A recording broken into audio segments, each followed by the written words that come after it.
Oh, there go Facade. And we are live streaming. Give me. I am sorry about that. I killed the last stream, guys, because for some reason I had disabled the chat, and I didn't want that to happen.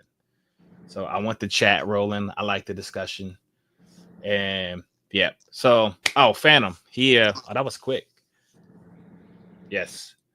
Yes, we did a second chat. I completely screwed up on the first chat. I mean, I messed up on the first stream. The chat was not enabled, so I just recreated another one. But anyway, we are back. We were discussing original sin, and so I don't want to make you repeat what you had said earlier when you articulated on original sin. But it's the idea that man brought sin into the world by rebelling against God, right? Yeah, it's no problem. Okay, First off, thanks again, Josh, for having me on the show. I can go ahead and briefly retread what we just went over. sure. So basically, original sin is the state of humanity, the fallen state into which humanity is born into, and it's brought about by the rebellion of Adam and Eve against God in the Garden of Eden, and kind of this unique period of time where Adam and Eve had what from a Christian perspective, they had what some theologians called moral neutrality. They were morally neutral, meaning that they weren't holy and righteous like God, but they were not fallen and flawed like from the Christian view, like we are today. And so, yes, it's a pretty important doctrine from a Christian perspective because a Christian can't understand the good news, the redemptive salvation through Jesus Christ, without knowing the bad news, what we need to be saved from. And that's essentially what the doctrine of original sin posits. And we also, even though it's inherited, from a Christian point of view, humans participate in it by intentionally rebelling against God. And it's impossible for a human to go through their life without doing that at least once, basically. So I get my issue with original sin is that I don't understand how it isn't God's fault. He seemed to have messed up right from the very beginning. Now, when God creates Adam, right? So he makes him in a state of moral neutrality. Like I would describe it as like a state of like moral ignorance. Like the concept seemed to be foreign to him because him biting the fruit, right? Now that fruit was the knowledge of good and evil, right? Mm-hmm. So without biting the fruit, he has no knowledge of good and evil. It's also possible that the fruit is metaphorical. I don't know. We don't know. But I think that I feel like, can we really blame, um, can the created blame the creator for their own failure? I don't know that they can. And here's why I think it's not really a failure on their part. Like not on the created part, not on the creation's part. Because so like whether it's a literal fruit, metaphorical fruit, whether it was just some sort of action that Adam had to do in order to understand good and evil, without that understanding, he's not able to make any sort of moral decision. So think about this. So so God tells Adam not to bite the fruit, or not when God tells Adam not to bite the fruit, Adam, do you think Adam understood that disobeying God is wrong? Yes, because even without eating from the tree of the knowledge of good and evil, because Adam and Eve were created with the Imago Dei implanted on their hearts and minds, they had an understanding of what God's moral law was without eating from the fruit. But it doesn't seem that way, right? Because so after they eat the fruit, God says man has become like one of us, understanding good and evil. So it seems like he didn't understand that, and also that he wasn't exactly he became more like God after eating the fruit, in the sense of understanding good and evil. Like you think about like the narrative of the events, right? So God tells Adam, he says, "Don't eat the fruit because on that day you'll surely die." Now, that's not exactly what happened. He didn't die, but maybe you could say it's a spiritual death or whatever. Correct. But Correct. Spiritual but death. what the serpent says, he says, you will not die on that day. You'll become like God, understanding good and evil. And then after God kicks him out the garden, God affirms what the snake says. He says, man has become like us, understanding, he says, man has become like one of us, understanding good and evil. So remember how Jesus uses parables in a lot of his teachings in the New Testament? I feel like the same principle is at play here, where yes, in a metaphorical sense, that might be true, but because of the Imago Dei, they still had that understanding of God's moral law, and they had the free will not to eat from the tree. So I still believe fundamentally, for that reason, that it was Adam and Eve's decision to rebel against God in that moment. So do you think they understood good and evil prior to eating the fruit? Yeah, I think in some ways the tree is a metaphor But for for okay. stepping outside of their intended place in creation that God had set for them. And in doing so, they wreaked a whole lot of other havoc. Okay, because that seems to go contrary to the text. If we're saying because God is punishing them because they understand good and evil, that's why he kicks them out the garden. He says like they've become like one of us, understanding good and evil. He says we got to kick them out lest they eat from the tree of life and live forever. But he wasn't really punishing them for understanding good and evil. He was punishing them for their rebellion, which is what sin is. So Phantom Max, he asked you a question. He says, "Are you a literalist?" It sounds like you are not. No, I interpret scripture based off the context. Okay. And for example, I interpret a lot of Jesus's teachings in a metaphorical context. I interpret, some of the books of the law, like Exodus and Leviticus, Deuteronomy, etc., in a more literal context. And in this situation, I do interpret it in a more metaphorical context as well. So what about at the beginning of Genesis 1? Is that also like metaphorical? Like when God says let there be light, that's not really happened. When God makes man, is that metaphorical? I think some of those things are literal, like, for example, God making man, but I think the timing of the creation days also has the potential to be metaphorical. Like, we also read in the Proverbs where it says a day is like, a 1,000 years to God. And I think there's a school of thought that I've always been interested in where the lengths of the creation days are actually not 6 24-hour days, but they're undefined ages of time. That's a school of thought that I've ascribed. It's not like a crucial tenet to what I believe. It's more of like, How do it's you what's out there. determine like what's metaphorical and what's literal through Genesis, through like early Genesis? Like, think about this, like those chapters and verses, those were added later. It's written as one narrative, right? And if you look at like even the story of the fall of man, like it begins at the end of 2 and then it continues through 3 and kind of end in 4, right? Now it seems like this is like one narrative. You would have to take the position that some like of this narrative, of this one story, some of the things are literal and some of them aren't. Isn't that Yeah, problematic? You don't think so?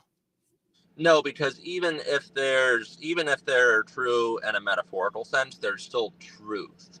And so that's one of the things Yes, I love about reading the Bible, is that even the more metaphorical parts still point to the same truth along with the more literal parts. but like my contention is that like in this story, that some of them are literal truth and some of it is metaphorical truth. Like God literally makes man. He literally tells him not to eat the fruit, but then Adam figuratively eats it. He was still literally rebelling against God in that moment, though. Yeah, but you don't see like the contextual like contradiction from going to from metaphor to to literal and back and forth. Like it's kind of like if I was telling you a story, like if I said I went grocery shopping, I bought an apple, I bought a lemon, and I bought a potato, and then you said the apple is metaphorical, the potato isn't, right? No, because You there don't. are moments, for example, in the gospel where Jesus is referring to something literal, like when the woman touched his cloak and he says, "Oh, I perceive that power went out from me." That was very literal. And then a couple of verses later, or chapters later, or whatever, he's talking about the parable of the loaves and fishes or something that's being illustrated in a metaphorical context. Right. So and that this is like far removed from that story. Like several chapters on, and then Jesus is telling a story, which makes it obvious it's a metaphor. Like now in Genesis 1 through 4, this seems to be one act. This seems to be like one narrative, especially at the end of chapter 2 when God makes man and he tells him not to eat from the fruit. Like as you say, like, so God literally makes man. When God tells man not to eat the fruit, is he literally say that, or was that representation of something else? I think the truth is we don't know if it was literal or metaphorical, but God was telling Adam and Eve, do not sin, do not rebel, trust me, stay within the confined parameters of what I have given you as your creator. And they went and rebelled against him, and that's sin. Okay. And you think they understood they had the knowledge of good and evil prior to eating the fruit? They had the knowledge of what God's moral law was because they had the Imago Dei implanted on their mind. That would require knowledge of good and evil. Correct. All right. So you said, and they had that prior to eating the fruit. Yes, they did. Okay. All right. Well, I mean, like I'm not a Christian. That's your belief. Okay. Of course. That's why we're here, right? Yeah. Sure. So now, okay. So now when we talk about Adam eating the fruit, like now, did God know in advance that Adam was going to eat the fruit? Absolutely, because God is omnipresent. He has infinite foreknowledge. He knows that everything is going to happen before it's going to happen, and he creates us with that intention in mind. Is there a person that God could have made and that wouldn't have eaten the fruit? Yes, a person who was created with no free will. No, well, you don't think it's possible for God to make somebody with free will, and he would just choose this person because he knew they wouldn't eat the fruit? No, because I think to have free will automatically, you have to rebel against God if you're going to have free will. Basically, yeah. And why do you think people we have free will? Go ahead, Fasad. I was just asking, why do you think we have free will? Free will is, in a lot of ways, not a consequence of the fall, but yeah, it'd have to be prior to the fall if we have it, like if they had it before eating the fruit, right? It's part of being in the Imago Dei, and that we have agency, which is a reflection of the reality that God has infinite agency, but it has limits. There's things that we can't do. Even with Adam and Eve being morally neutral, they couldn't choose to become like God, because that's what Satan did, and we all know what happened to him. Well, do you think? Well, two questions. Do you think what Satan did was a sin? Because if so, I have a bigger problem with your sin entering the world through one man problem later. But yeah, of course. He said, back 1 second. Yeah, so he essentially said, "I'm going to make myself like the Most High," which is him declaring himself to be God. And you think in Genesis, when the serpent deceives Adam and says that if you eat the fruit, you'll be like God and you'll know the difference in good and evil, you think that's completely metaphorical? And I also, yes, and I think it's a... And you think when it says their eyes were opened, that's also metaphorical? Yes. What do you think it's a metaphor of? Sorry, you broke up there for a second. What do you think that's a metaphor of? Because to me, if it says your eyes were opened, that's obviously not them physically and literally opening their eyes. That's them becoming aware of something. Yeah, I think they became aware at that moment of their sinful nature, and I also think that So, entire sequence from the serpent, wait, not wait, only wait, hold on. You just said you think they became aware of their sinful nature. which they Uh, had at that moment, because they had Well, sinned. no. Like you wouldn't have a sinful nature getting it at that moment. A nature is something that you're, well, in this case, you would have had to been created with, but you're born with, right? Like you don't become aware of a nature of something. You Not are something. not in this case, because when Adam and Eve sinned for the first time, that is when original sin entered into the human race. It So sounds they like couldn't have had a sinful nature. They would have become sinful. They had a sinful nature at that point because of their rebellion against God. They did but not that have was but They would have rebellion was in their sinned. nature though, right? the what? No, that means they would have sinned. That doesn't mean they would have had a sinful nature. That's not the way this works. Like I don't have the nature of a blonde hair, but if I go and dye my hair blonde, like That's I our will have become blonde.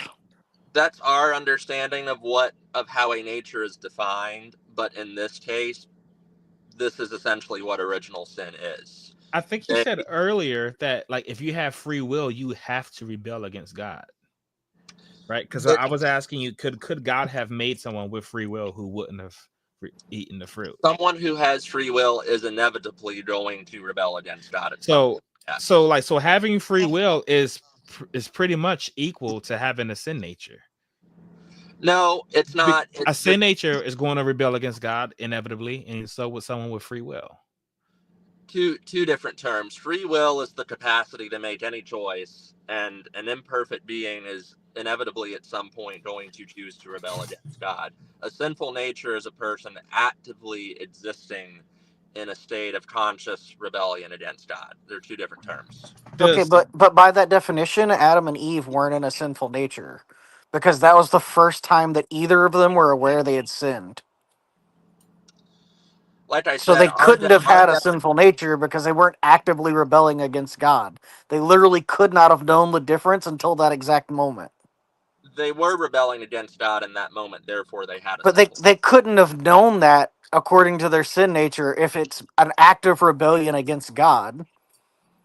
Like if that's what you're defining it as, and you said their eyes were opened as a metaphor for their sin nature being made aware to them, then they couldn't have known that it was an active rebellion against God They knew. because they didn't have a sin nature until they had completed that act. There's multiple terms here that are being conflated that are not the same thing. Of course, they Well, knew you're conflating the terms. I'm just using the things you say are equal to one another. that's I incorrect. haven't defined any of them. That's incorrect, brother. With all due respect. So, from a Christian perspective, what happened is that Adam and Eve were created with With a the sin nature. they were no they were created with the image of God implanted on their hearts and minds. And a sin nature.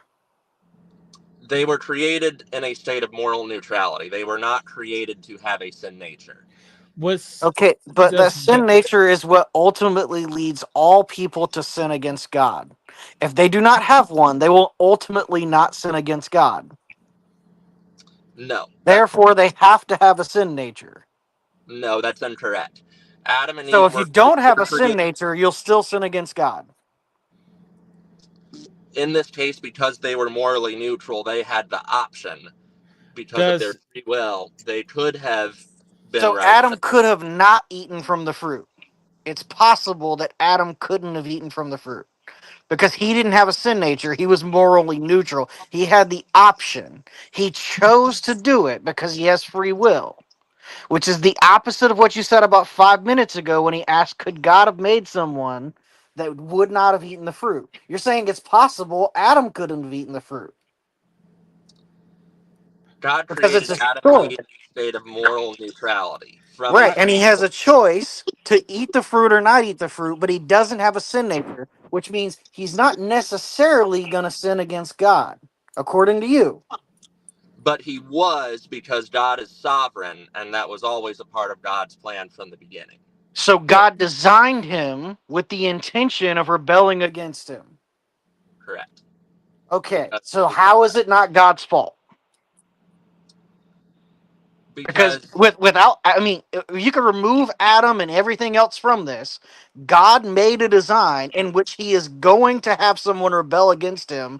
By definition, that is sin. Therefore, God created someone with the intention of rebelling against him, causing sin.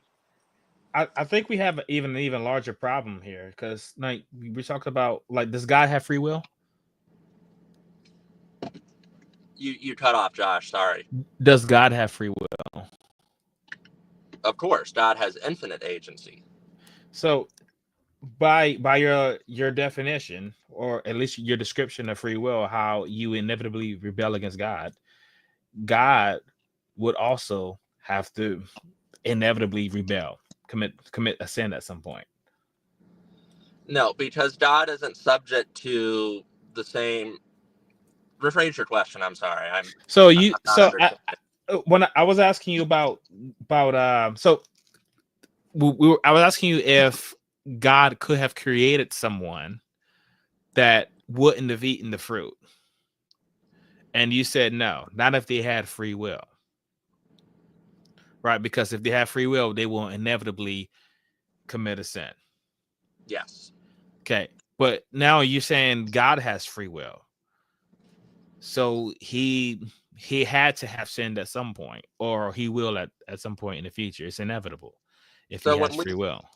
So when we talk about the free will that we have as humans, which is limited, and we talk about God's infinite agency, those are two different concepts. One of them is limited and will inevitably result in sin at some point, whereas God's infinite agency is, by its very nature, not going to result in the same outcome. Okay, so God has like a superior free will that allows him to not sin. God's own nature tells us that he will not, from a Christian perspective, God's own nature tells us that he will not sin, because he is perfect. Okay, so, and when God made Adam, he gave him free will, but there was something already in his nature that would cause him to sin. Not directly cause him to sin, but yes. But it would directly cause him to sin, right? Because this is prior to him eating the fruit. So this is like another reason, like as Fasad was saying, like he would have to have made him with a sin nature. There's just something in his nature. Because the sin nature didn't exist before Adam and Eve rebelled against God. Did it exist when Satan rebelled against God in heaven? Yes, but in both of these then it existed before Adam and Eve, because that happened before Adam and Eve. But neither of them were created with a sin nature. They willingly chose to rebel against God. But it definitely existed before Adam and Eve. Also, it doesn't seem to be free if it's inevitable. That means like I can't help but to do it. Like my death is inevitable. Like I'm not choosing to die. I could have some say on when, to a certain extent. Like I could kill myself, but like I'm not choosing to die. But it's inevitable. Well, that's kind of why free will has its limits. It's not really free in the context of God's sovereignty. So it was God's sovereignty that caused Adam to sin. It didn't cause Adam to sin, but it was always what did cause plan it? that it was part of the plan that Adam and Eve would sin, would develop a sinful nature, would rebel against God, and ultimately God would redeem humanity and redeem the human race through Jesus Christ. What could cause Adam to sin if not God's sovereignty? Is there like an area where God is not sovereign over? No, there's no area over which God is not sovereign from a Christian perspective. So when Adam sinned, he's sinning because it's God's sovereignty. God is making him sin. No, Adam and Eve are sinning because of their own choice to rebel against God. But it's not the choice is inevitable, right? Because it's part of the way that God made them, right? So like God has like super free will, right? And we have like a regular or limited free will. And he put us that free will within his sovereignty, which means you're just going to have to sin. Right? So God created me, for example, to run, and I can choose to or to not to run. Yes, God did create Adam and Eve with the capacity to make a sinful choice, but he does not make them make that choice. So is it possible that all humans could have ever lived could have not sinned? Only if they had no free will. So by giving them free will, God ensured that they would sin. It all fits into God's plan for redeeming humanity.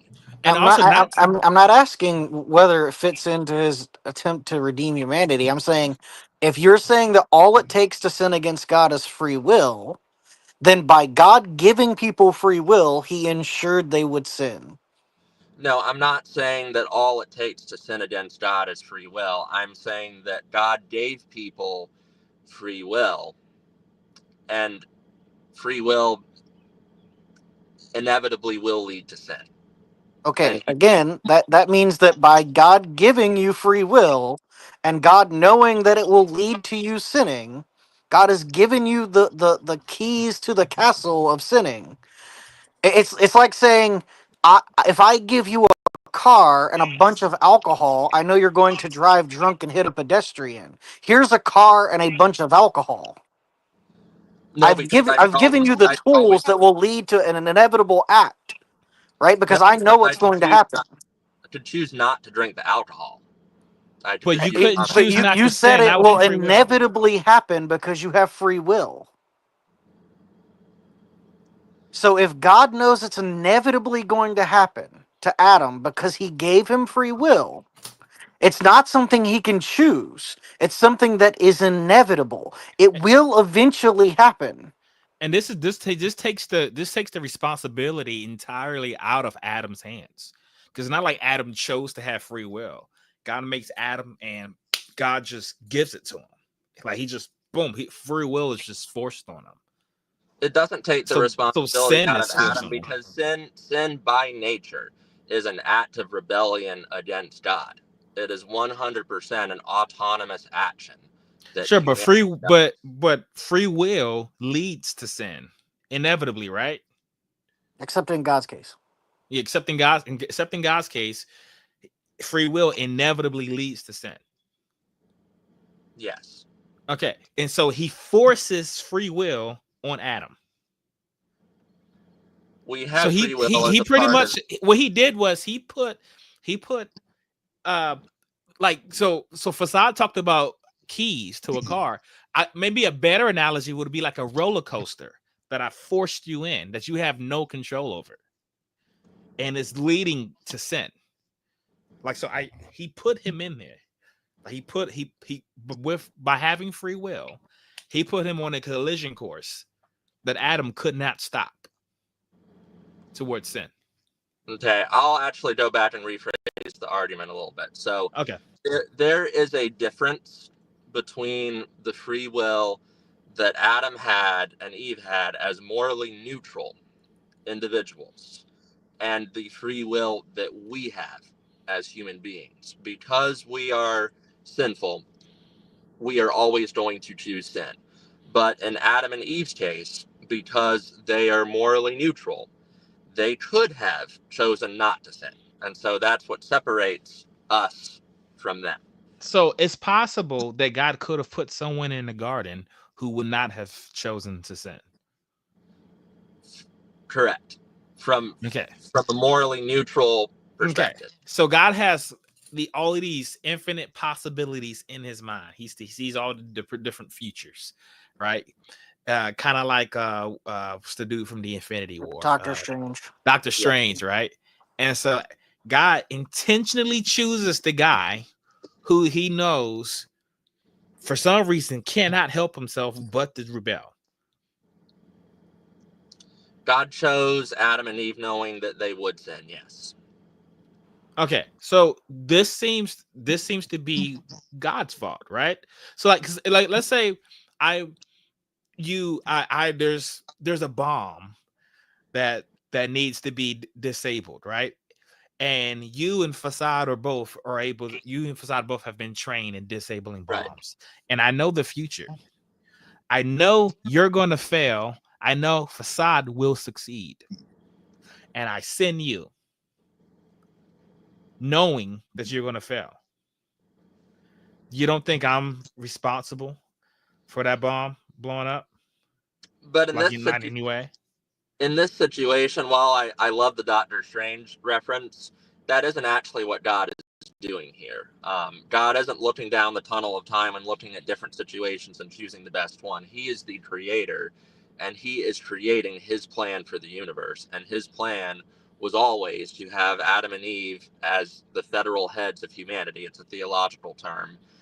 And then for Christ to be the Redeemer, to be our second man, to save us from the spiritual death that you referenced earlier in the show. That was always God's plan. There were never 9 trillion other possibilities of situations he was looking at. There was only ever one plan that he ever had. That means that there is no free will. Correct. He had no choice, right? Our free will is limited, correct. No, that means there is no free will. Because you just said there were no other possibilities. That means that all the outcomes that have ever happened are the only possibility that God could have ever made happen, or that did make happen. All the things that have ever been done are because God planned them that way. Right. Adam, if he didn't eat the fruit, if Adam didn't sin, that would have been going contrary to God's plan. Correct. This is God. So God planned this from the jump. So like in the beginning, there's nothing but God.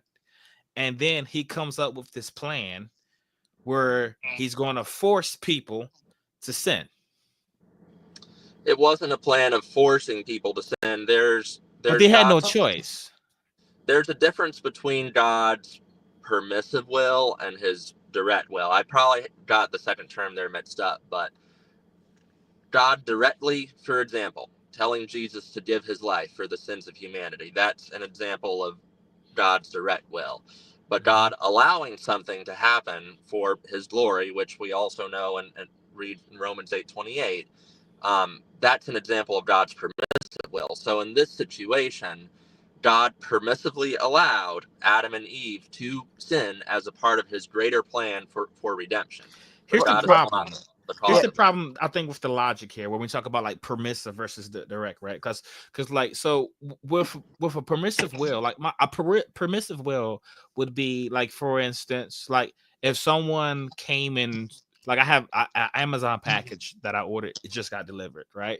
Now, if someone came out and was going to steal it and I just did nothing to stop them, that would be like my permissive will, right? Because I didn't, like, it's not like I created all of reality. Right, there was this causal chain, and I'm kind of just thrown in it, and so there are things that are occurring that I'm not responsible for, and I'm just choosing not to intervene. Right, that is like permissive will, right? Just choosing not to. The problem with God is that in the beginning there was God. It's not like there was some causal chain. There weren't things happening before God chose to act. Right. Right. God basically was the causal. Okay, yeah. So he's at the so he is directing it. Then it's not permitting it. Anything that happened, he would have to be the cause, because in the beginning there was nothing but God. Also, the second problem with that is that If you're saying that it's a permissive thing and that Adam and Eve could have chose, then his ultimate plan for divine salvation through his son, through the lineage mentioned in like Matthew and Luke that starts with Adam, the first man, leading to Jesus and his ultimate plan for salvation. What you're saying is that that plan could have fallen apart had Adam had a stronger will. No, that's not what I'm saying. So Right. So God made the plan with Jesus in mind, starting with Adam, knowing that Adam was going to sin. You're saying there's no way that that plan could have gone off the rails, which means that Adam did not have a choice. he was always going to sin, but Therefore, he has And no free will. and At and least that's when it because comes, at least when it comes to sin. yeah, and that's because of the causal chain that God started. God isn't permitting this. It's not like God is just choosing not to act and there's something just happening, right? There's no state of affairs outside of God doing something. right, So God is so whatever there is, God is directly causing it. Like, the unmoved mover, but he did not cause Adam and Eve's sin. He simply gave them free will in a state of moral neutrality, and But they chose to he intentionally rebel he against him. he set up every facet and every aspect leading up to their sin, knowing that they were going to sin with the intention of sending his son to pay for those sins. That But is they a a chess maker or a chess player that knows every possible move that has already played out how the game's gonna win. and in the same way, we're all set up the same way. Yeah. And correct, you're just a pawn. That means that God is the one that's moving you. God moved Adam to do X, Y, and Z. In this case, he moved Adam to eat the fruit to cause the rebellion that would ultimately lead to our sinful nature, the downfall of humanity, the flood of the earth, and eventually the birth, the death, and the resurrection of Jesus. And with any of those steps changing, it didn't play out the way it would have played out. But God planned all that at the beginning. And before any of that could have happened, there was nothing.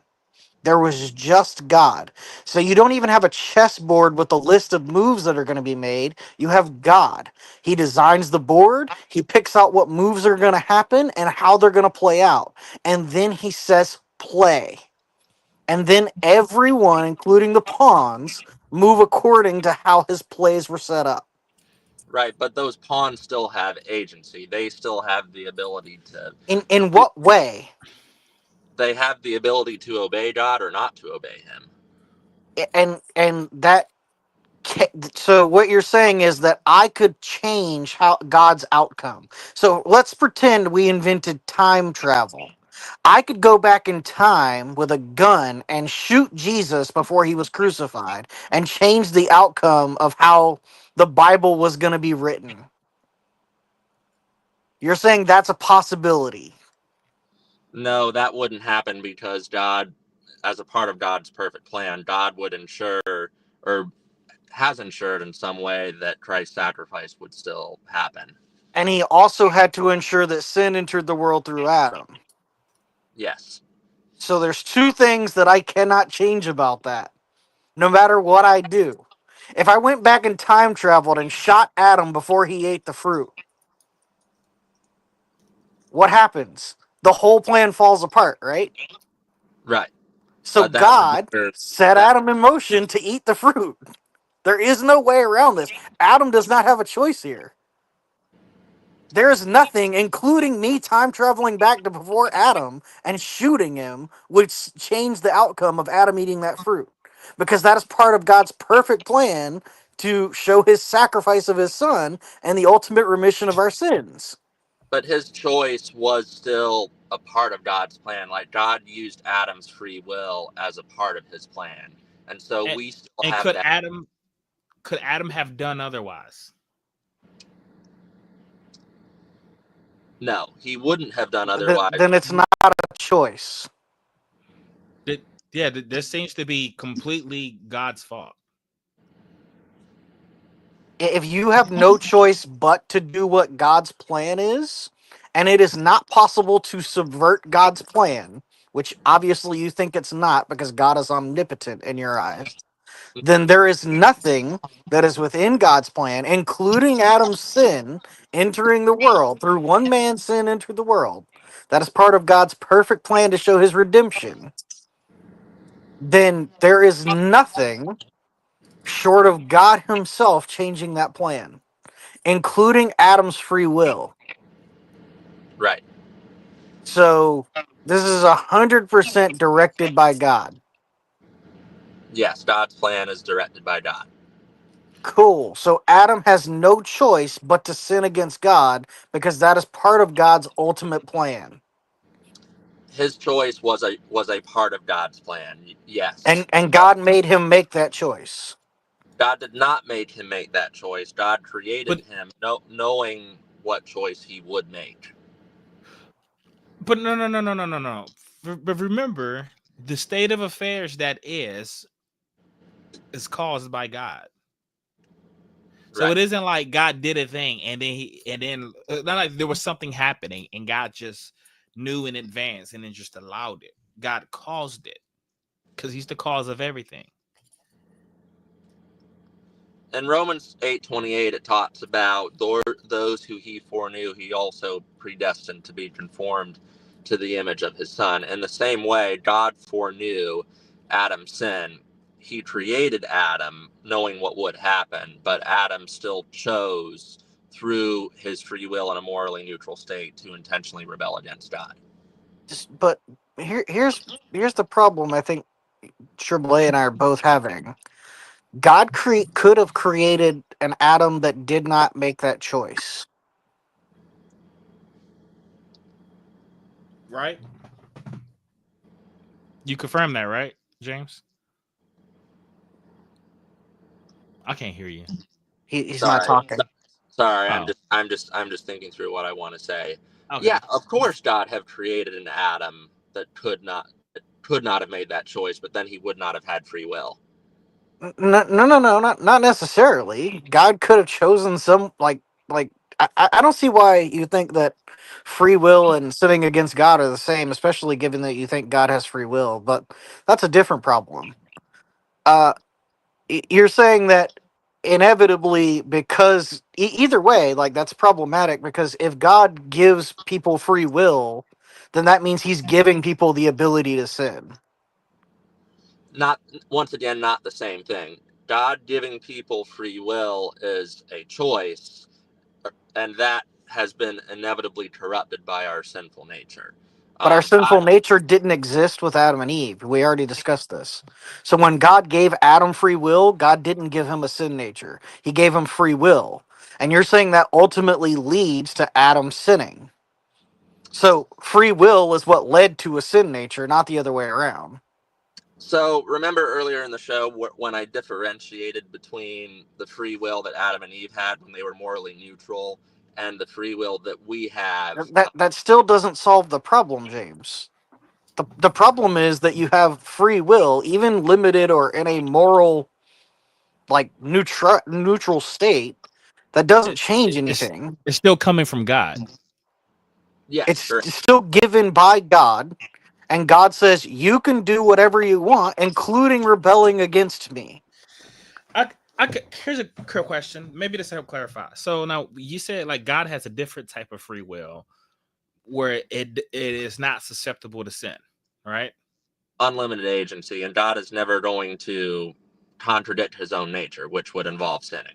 Okay, so well, do they have free will in heaven? Yeah, God has. I wouldn't call it free will. Not God free. Not the God. Do Christians have free will when they go to heaven? Or angels. It's a different kind of agency than the. So my follow-up question is why not give Adam that type of agency? Like why not give Adam the type of free will he had that we get when we go to heaven? So God intentionally gives Adam the type of free will that is going to result in him sinning inevitably. He wanted Adam and Eve to fulfill their creation mandate of being fruitful and multiply, and to subdue the earth and all the other creation mandates that were given in Genesis, which I don't see why you couldn't do that by just having a different type of free will, one that wouldn't cause you to sin. Because those who are in heaven, like the angels, they don't have that same creation mandate. They are. No. So like you don't have to change the. So what I'm saying is like the free will. Like, you don't have to change the mandate. What I'm saying is the free will that they have, where they can have agency and not sin. Why don't he just give that? Why couldn't God just give that free will to Adam? Like, he very well could have, but he chose to give him one that would inevitably lead to sin, which ultimately means that God is responsible for it.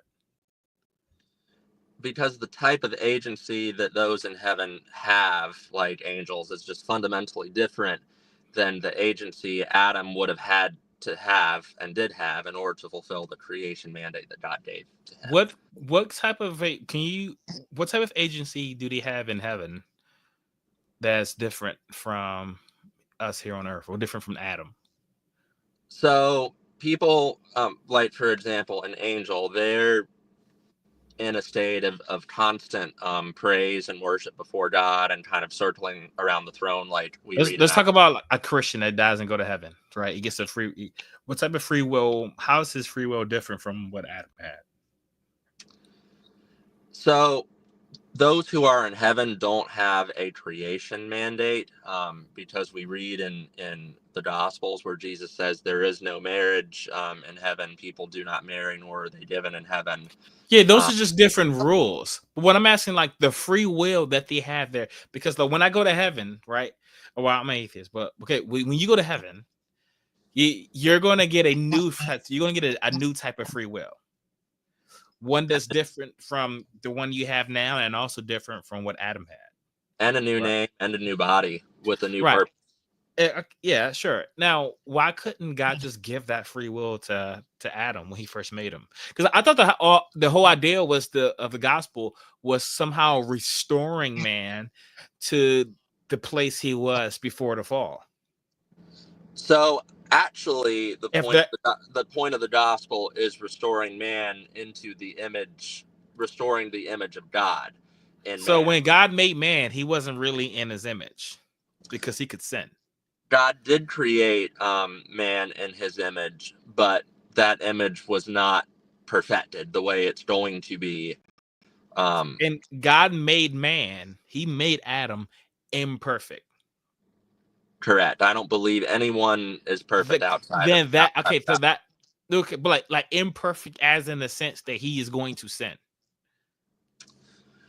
The term morally neutral is a term I'm going to keep coming back to, because it wasn't like Adam and Eve were righteous, but they weren't sinful in that moment. They were Right. more. But what I'm saying, yeah, sure. Like, I'm not saying they were sinful in that moment, but I'm saying it's going to inevitably lead to it. That is the nature. That is the image that God made him with, an imperfect nature that would cause him to sin. Them being morally neutral did not cause them to sin. Their They free kind of, will, according to you, caused them to sin, which God gave them. their intentional rebellion against God is what caused them to sin. But No, that is the sin. That is not what caused them to sin. Well, that's what sin is. Sin is an No, that's my intentional. point. What, like, I'm not asking what sin is in this point. We're asking what caused the rebellion against God. What caused the Satan to sin in heaven, right? We know because it's given to us. I think in Jude it says that he had aspirations of being like God or as high as God, right? It was his haughty nature. He said he wanted That's what they define it as in the Bible. His haughty nature that made him to aspire to be more like God, right? Right. So So, like, free will. what is it that is in Adam and Eve's case? What is it? Is it a haughty nature that makes them sin against God? Free will didn't cause them to sin against God. It simply gave them the ability to choose. Right, but like here's, and I mean, ultimately we've been dancing around saying it the whole time. If God was going to use them to set up the redemption story of Jesus Christ, he needed them to sin. That is that correct? Yes, ultimately, what caused? Let me go back and re-clarify that. What caused Adam and Eve to sin was the deception of the serpent, and then they willingly allowed themselves to be deceived by the serpent, and in that deception, they Well, you intended. can't be willingly. Well, I mean, I will say you can't be willingly deceived, but there is a rare exception to that. I'll say when watching stuff like magic, but obviously like magician, not real magic, as I don't think that's real. But uh, so for instance, like a willing deceptiveness is part of your who you are as a person, right? And that was created by God. So their Not not susceptibility to being deceived was not their choice either. they chose Like to. God They chose to make them this way. God chose to have the serpent deceive them. God chose to allow them to sin to set up his redemption arc. but God Adam and Eve set all still these pins into place, knowing they were going to happen and ensuring that they did happen so his ultimate redemption arc could happen. it's still There's true that no, like, you think that there's no way that the redemption arc of Jesus Christ could have happened. Like, couldn't have happened. There is nothing that anyone could have done to stop that from playing out. correct. So God set all the wheels into motion, including the initiation of sin from the very first man. But Adam and Eve still allowed themselves to be deceived, which They, is they they only allowed, quote unquote, themselves to be deceived because God put them in a situation in which they were allowed to be deceived. Because that had to happen for the redemption arc. If the redemption arc didn't have to happen and he didn't have to send his son Jesus, then they wouldn't have had to been deceived. but Like God it also. was God's plan from the very beginning. If God didn't plan for Jesus to come, he didn't have to plan for them to sin because there would be no sin for Jesus to wipe away. But God still used their choice as their free will as a part of his plan. And You're not choosing when you have no other option. If I am some ultimate creator and I set up a long string of dominoes and I push them over, knowing how they're all going to fall, the domino has no say in what's going to happen. They're part of a causal chain that call the prime mover started. but in this case, we're more than just part of a causal chain. We're human beings with agency. Can you escape the causal chain that God put into place? No, but Can within that, anything change the causal chain that God put into place? no. Then it is inevitable, the correct word that you used, and therefore your free will is very limited by how much God allows in his causal chain to happen. Yes, but God still allows free will as a part of that causal chain, as a part of his Assuming plan. it lines up with his causal chain, that's it. If it doesn't, then you're going to realign with God's causal chain, which means that your free will is limited to how God planned it to be. Correct. I That's it. agree with that. Okay, So so they don't have any other option than to align with God's ultimate causal chain. that's I'd God. agree with that. That's God's fault. Then that makes God That's responsible. 100% God's fault. Again, as a part of that, as a part of God's plan, he has still given us free will, and they can either, in Adam and Eve's case, their free will, they could have chosen not to be deceived by the serpent No, and not no, they rebel. couldn't have. You know how I know they couldn't have? Because if they had done so, then sin wouldn't have entered the world through Adam. And therefore, he wouldn't have had to send his son Jesus to forgive us of those sins. And since that's what God's true and ultimate plan was, as you described earlier, that could not have happened. Sin had to have entered the world through one man, Adam. Therefore, they could not have chose to not rebel. That is a complicated sentence. I would like to do like this is a slight pivot because now that we're talking about how like Adam couldn't have done otherwise. Like he said some free will, but not go contrary to God's plan. Like, isn't it? Let's talk about like the things that happen as a result, like murder, wars, children dying, all that kind of stuff. Isn't God also responsible for that? No, because all of these are things that have happened by human beings acting on their own. Okay, but human beings are doing that because God had a had a plan and did a thing with Adam, made him bite the fruit, or set up a scenario in a way where it was inevitable for him to bite the fruit. That doesn't that make God responsible? So remember earlier in the episode, we talked about how human beings are born with original sin, but they also are acting in a state of conscious rebellion against God as a part of that. So Not Adam and Eve. yes, that came about because of Adam and Eve's sin, but we also are sinning from a Christian point of view by intentionally rebelling against God and following our sinful Let's impulses. say, If I had no sin nature, could I sin against God? Can you rephrase that? I'm sorry. If I had no sin nature, could I sin against God? No. Okay. And sin nature happened because of what happened with Adam and Eve. Yes, because they were morally neutral and they And chose to. God set up what happened with Adam and Eve. He created them with free will, and they rebelled. They used their free will to rebel With against God. with the intention of setting up the ultimate foundation of salvation with Jesus, right? So he put that into motion. Yes, God put all those things So in motion. all sin nature happened, including war, because of God. No, because of humanity's rebellion against God. But that's only because humans have a sin nature, which you just said came from Adam, which came from God when he set it up in the garden. But our sinful nature didn't come from God. It came from Adam and Eve's choice to rebel against God. And yes, Which God gave Adam and Eve. God gave Adam and Eve free will, but they chose to rebel so, against God. but here's the scenario. So God makes Adam, and he puts the sin nature and this fruit, whether literal, metaphorical, or not, doesn't matter.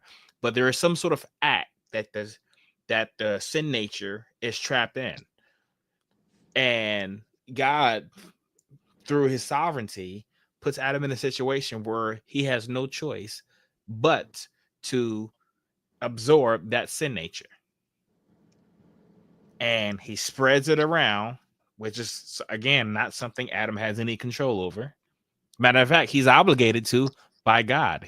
God tells Adam to reproduce. All right.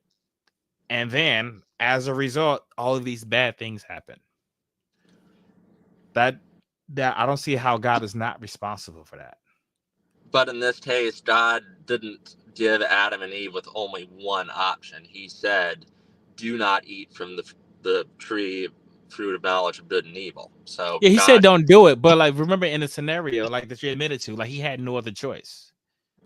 So and when he says do not eat, that was more an example of his permissive will that you were discussing earlier. But when Adam ate, that's more of his direct will because Adam had no choice. So God's saying, hey, don't do it, but he kind of has to. so inevitably acting in a certain way doesn't mean at a certain point that you don't have a choice between one of two options. It just means from God's perspective, Adam and Eve were going to pick that option, but in theory, they still did have a choice. They could have chosen not to. Hey, hold on 1 second, James. I'm not sure if that was me. Am I coming across choppy? There's been James sounded like a robot. Hey, Facade, how did James sound to you? Can you hear me? There's been choppiness all night. Okay. I'm sorry, but go ahead. What were you saying? So, yes, it was a part of God's plan for the fall to happen through Adam and Eve. But in theory, even though they ended up choosing an outcome, they always had a choice. And God gave them the ability to have that choice, even though they only chose So that. This so is this, let's say that there's the animals have free will, right? hmm Okay, so let's say there's a nursery with a bunch of children in there, and open the door, release a lion, and close it, and then a lion tears up all the kids. And I knew that lion was going to do that because that's what the lion wants to do. right. Am I responsible? Do I hold any responsibility for what just happened? The lion is still responsible, but But it's do I hold any responsibility? Like some, like you could speak. Maybe we could share. well, sure, yeah, of course. Okay, But so it isn't God. Doesn't God hold some responsibility for what's happening then? for our sinful nature, no, because it's an individual act of rebellion against God. It's not only inherited, but we also act on it But ourselves. when it seems to be functionally equivalent with the lion, right? I didn't give the lion his will. I just let him in. I'd also say that animals, I'll go back and rephrase a little bit. Animals don't have free will in the same way that we have free will. For them, it's more tied to their nature. So, in the situation you just described, the lion is going to hunt and kill not because it has free will to hunt and kill, but because it's in its nature, because it's a predator and it's at the top of the food chain. For us, Adam and Eve made that choice not because of their nature, but because of agency.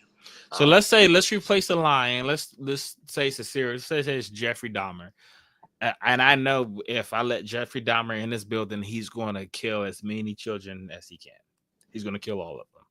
And I open the door and I say, "Hey, Jeff, go right in." And he walks in and does it. Then I shut the door behind him. Do I hold any responsibility for what happened? Yeah, of course.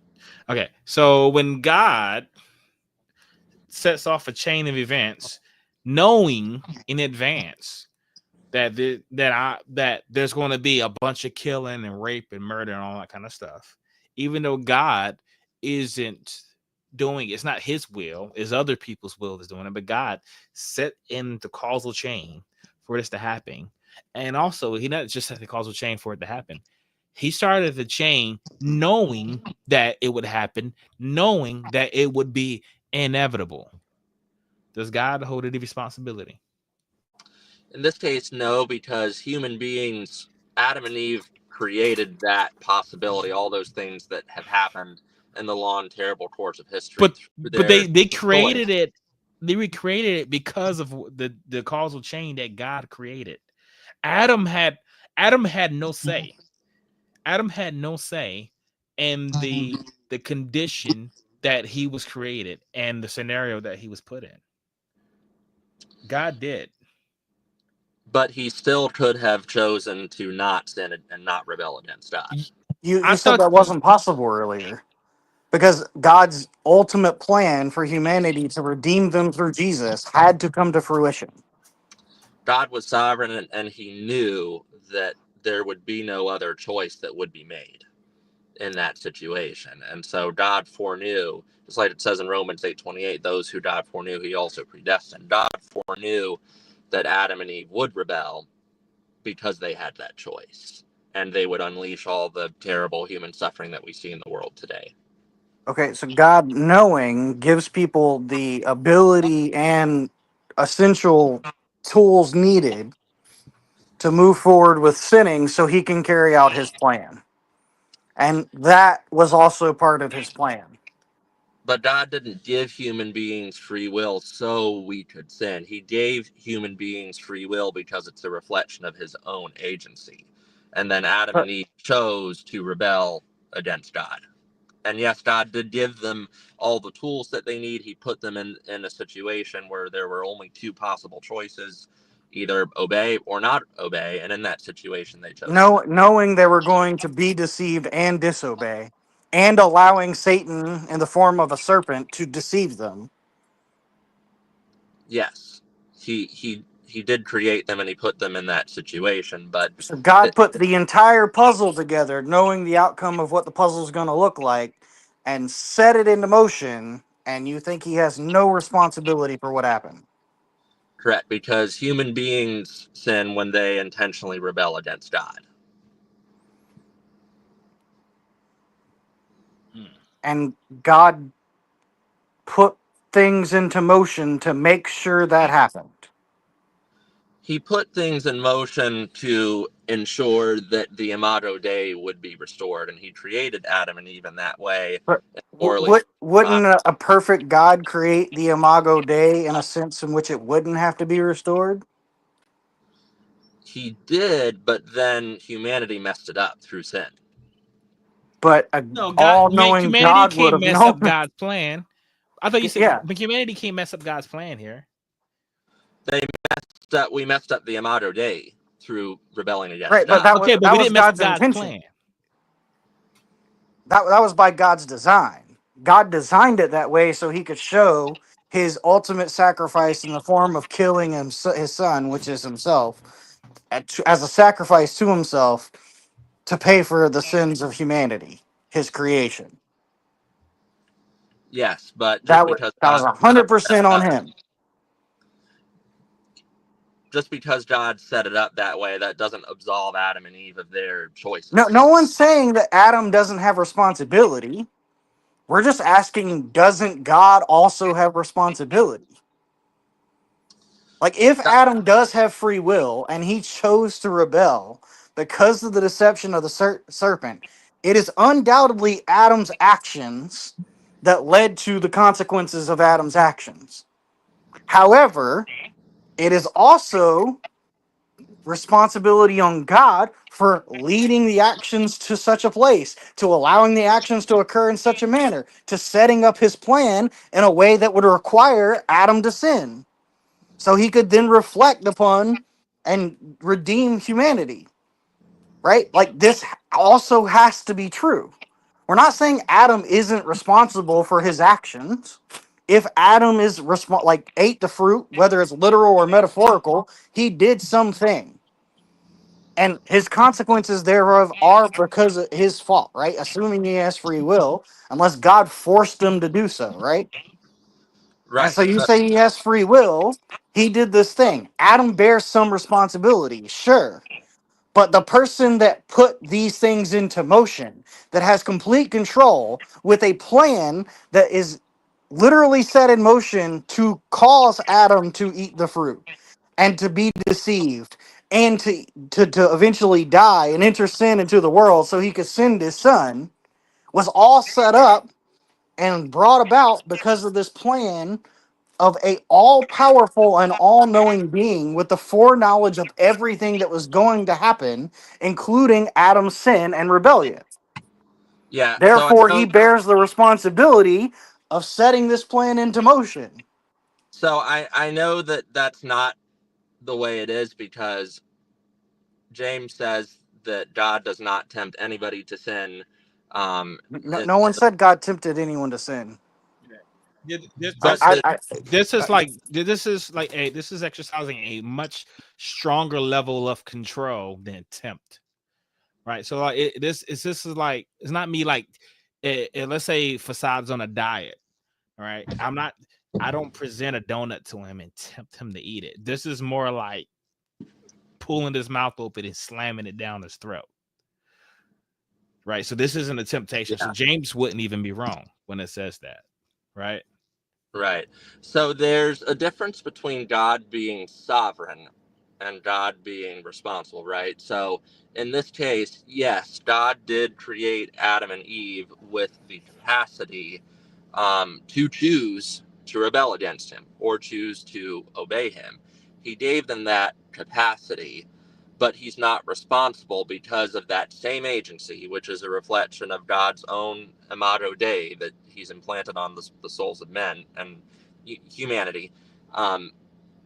The autonomy element of sin is an essential part of sin. Is there a scenario where I was going to ask, is there a scenario where God could be responsible? Is there Let's say God, there's a puppy, God sees it and then just kicks it. Is God responsible for kicking a puppy? No, because there is no situation in which God would contradict his own nature. I mean, we could theoretically conceive of one in our minds, but no, that would Well, never happen. I'm not saying that kicking a puppy is or isn't in his nature. I mean, God has no problem killing animals or people or even baby people, right? Babies, infants, that kind of stuff. So I don't really see a contradiction in God kicking a puppy. So let's just say something he did does. Like God sees somebody and he decides to kill them.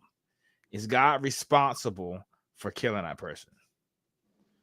So I can think of a situation in, I think, the book of Acts, and it's, you guys probably are familiar with this passage. It was when Ananias Ananias and Sapphira. and So, but Sapphira.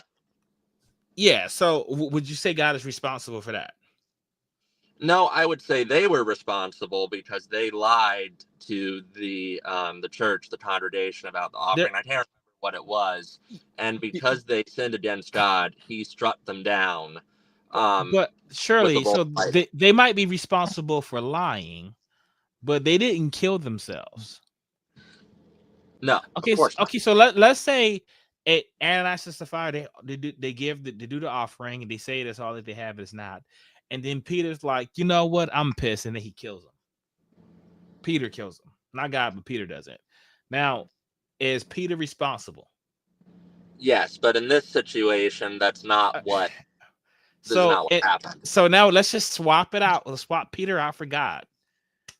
So But they're not Ananias the and same. Sapphira, they Not lie to the Holy Spirit, and God kills them. Is God responsible? no, because they sinned and they rebelled against God, and In the did same God? scenario, Peter has a righteous wrath, his righteous anger about them lying to the Holy Spirit. And so Peter kills them. Is Peter responsible?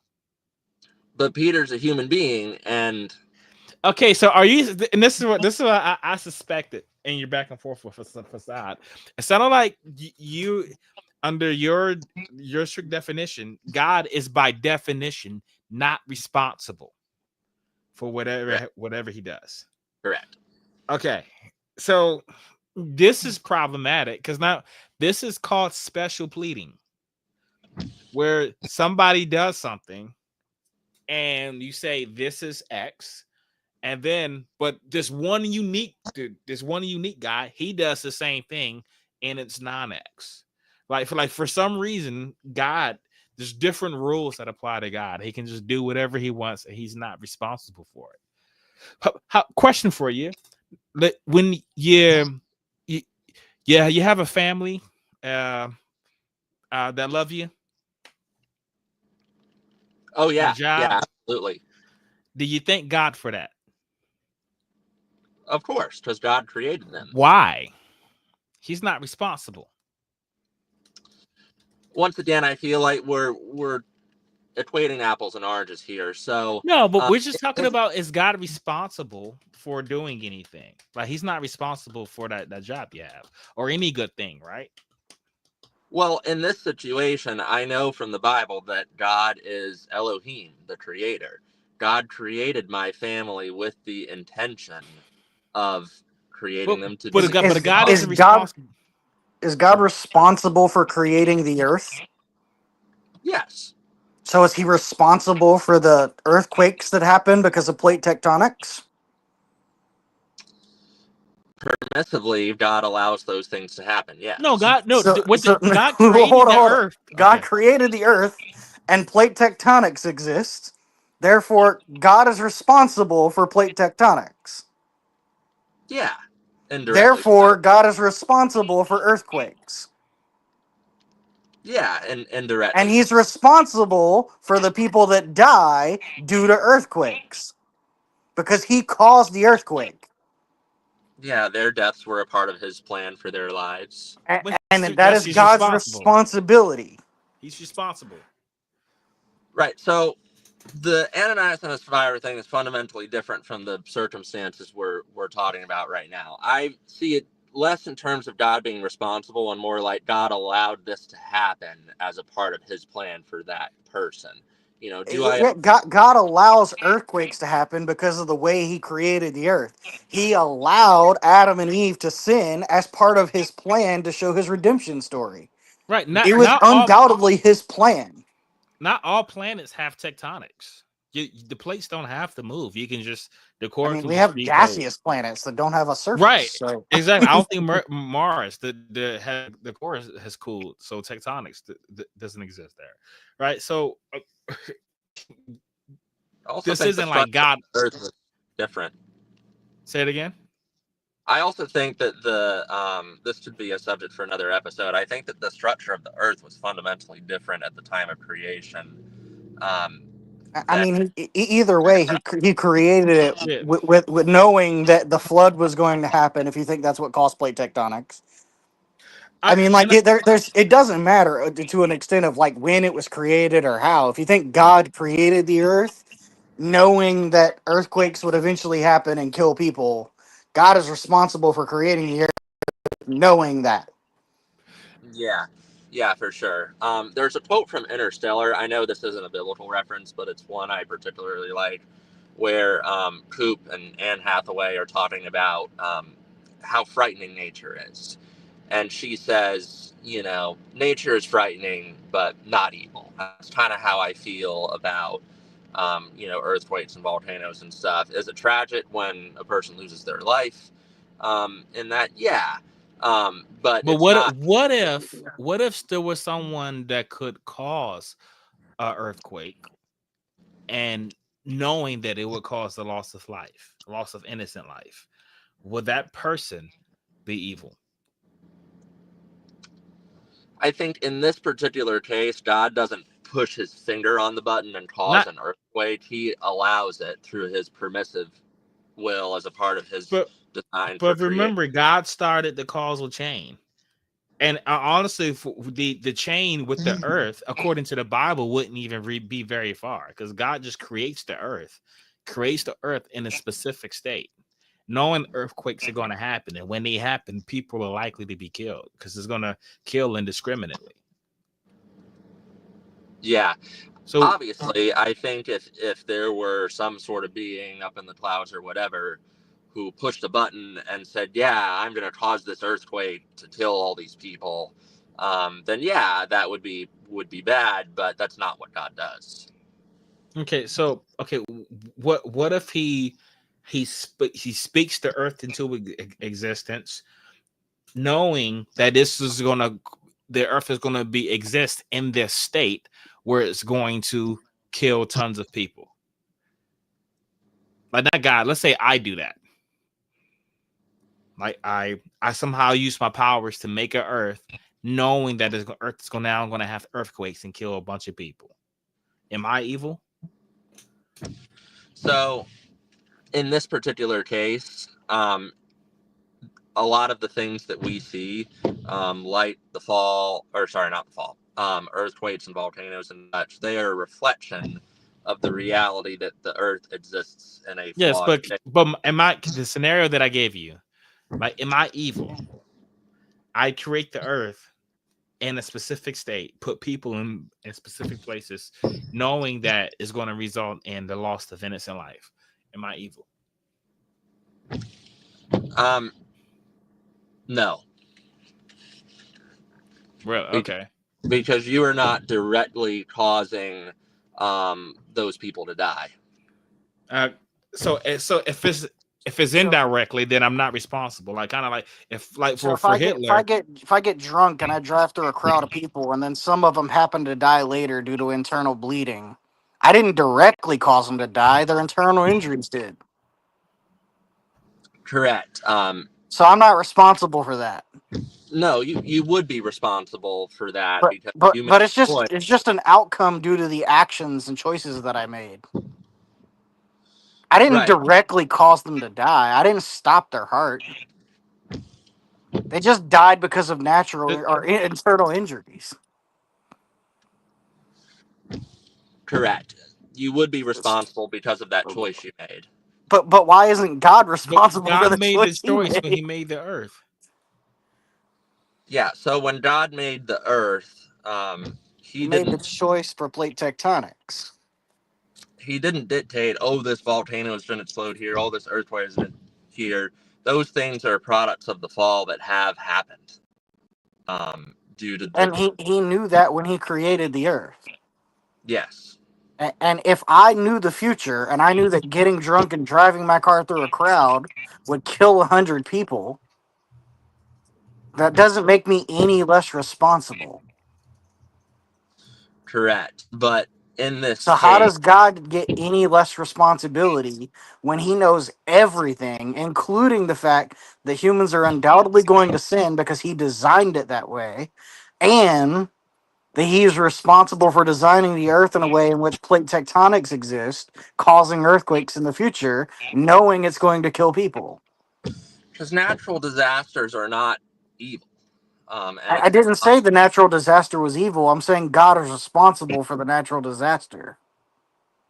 yeah. So I think the discussion at the heart of this whole entire episode is the problem of pain. And I think that would also be a topic for a great episode. And basically, that idea essentially postulates, how can God be good if he allows all this pain and suffering in the world? But I obviously don't have answers to all of these things, but I do know that what I believe fundamentally is a choice. It's not something I've come to through science or equations or philosophy or anything.